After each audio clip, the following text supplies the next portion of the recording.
Hello, I'm C.W. Smith, Jackson County Commissioner. I'm here today to present a very unique opportunity.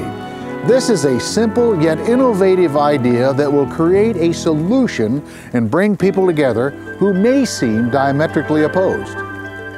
Oregon has 2.4 million acres of unique and highly valuable land. This land can become a wildlife reserve, create recreational opportunities, and spur economic viability across the nation, while being managed to reduce the potential of catastrophic fire. This land can also fund schools in rural communities, generate revenues to fund vital programs like roads, libraries, public safety and health, and be renewed to create healthy forests. Please enjoy. Hello, I'm Steve Carlson. 140 years ago, land was granted to the O&C Railroad in exchange for a rail line from Portland, Oregon to California. The railroad abused the privilege of selling these lands and sold them using fraudulent methods. In the early 1900s, Theodore Roosevelt's investigators cleaned up the corruption, and the federal government took the lands back. By taking the land back, the federal government took it out of private ownership and out of the county property tax base. To compensate, Congress started sharing federal timber revenues with the various O&C counties. These lands are not national forests. They're truly unique, designated specifically for timber harvesting and managed by the Bureau of Land Management. With the collapse of the timber harvest revenues, Congress created safety net funding to assure that the original intent of these lands was not lost. As the policy was extended year after year, it has slowly become a government handout. But now these O&C lands can reverse that trend. Today's expired safety net is a lively discussion across the nation.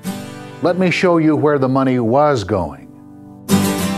Alabama, Alaska, Arizona, Arkansas, California, Colorado, Florida, Georgia, Idaho, Illinois, Indiana, Kentucky, Louisiana, Maine, Michigan, Minnesota, Mississippi, Missouri, Montana, Nebraska, Nevada, New Mexico, New York, North Carolina, Ohio, Oklahoma, Oregon, Pennsylvania, South Carolina, South Dakota, Tennessee, Texas, Utah, Vermont, Virginia, Washington, West Virginia, Wisconsin.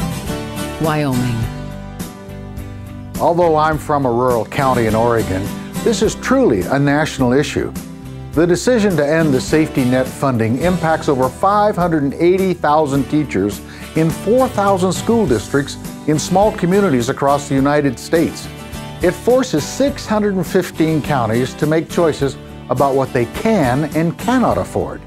Choices that impact libraries, public safety, roads, public health, and public education. We all want pristine lakes and rivers. We all want vibrant fish and wildlife habitat. We all want to have healthy forests. We all want our children to have the same opportunities we've had in life. None of us want forests with so much ground fuel that it will be destroyed with a single lightning strike. We all want a place we can go and enjoy our recreational desires. We all want to utilize renewable resources and not push our poor forest stewardship outside our borders. We all want to lead, and we all want to be part of the solution, and we are all conservationists. But the solution lies in these 18 Oregon counties. Let's see how. You have to make many hard decisions right along with us, and we know that your goals and objectives are the same as ours. The challenge has lied in the rhetoric. We've been forced to think in extremes rather than with vision. There's a new proposal called the National Forest Counties and School Stabilization Act. Although this plan has many details to work out, it's catching the attention of environmental groups, teachers, unions, the business community, and legislators across America. Let's look at the plan.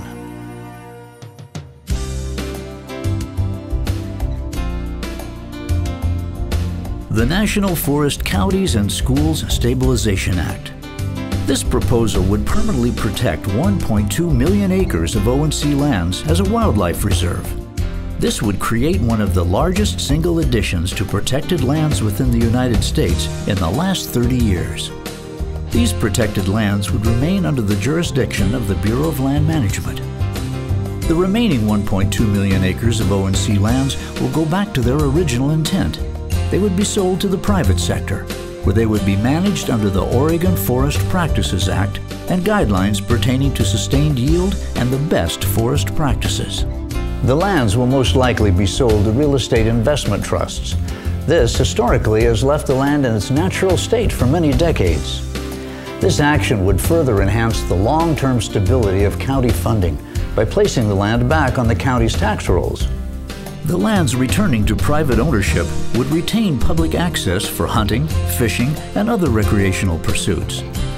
It's estimated that the sale of these lands would generate approximately $12 billion, creating many regional job opportunities.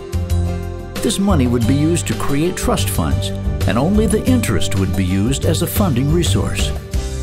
1/3 of the interest would be used as a permanent extension of the Secure Rural Schools and Community Self-Determination Act. This would benefit all of the counties throughout the United States that currently receive these funds. 1/3 of the interest would be shared among the 18 Oregon O&C counties. This fund would provide ongoing general fund revenues, which would be used to fund vital county services.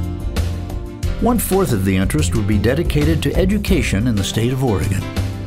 1/12 of the interest would be used to provide federal funding to the BLM to continue the management of the 1.2 million acres designated as a permanent wildlife reserve. Where this proposed solution ends up and how it changes is in your hands. It is thoughtful, it is environmental, and it is compassionate. We know only one thing for certain: it will take time. I am from one of 18 rural counties in Oregon that has sustainable, renewable resources that can help other communities in 39 states. Demand that I be a good steward, require that I sustain the resource forever. Please, let me help. All I ask for is a little time, and we keep our commitment to small communities and our children for a while longer. Please renew the Secure Rural Schools and Community Self-Determination Act one final time for 5 to 7 years, and then we will all have to get to work. As legislators, you can create abundant wildlife habitat, return the O&C land to its original intent, take forest policy out of the court system, maintain the integrity of our national forests, keep schools open, and fund vital county services. Additionally, you would create incremental perpetual funding without raising taxes. Thank you for taking the time to view this presentation. We're here in a Butte Falls, Oregon classroom. These students are the source of our motivation. These are children that have grown up in rural America. Their lives are greatly influenced by these forest lands. Their curriculum revolves around how they interface with natural resources. They are the stewards of our future. And as we look at each one of them, we can only say that with a little vision from us, our future is bright indeed.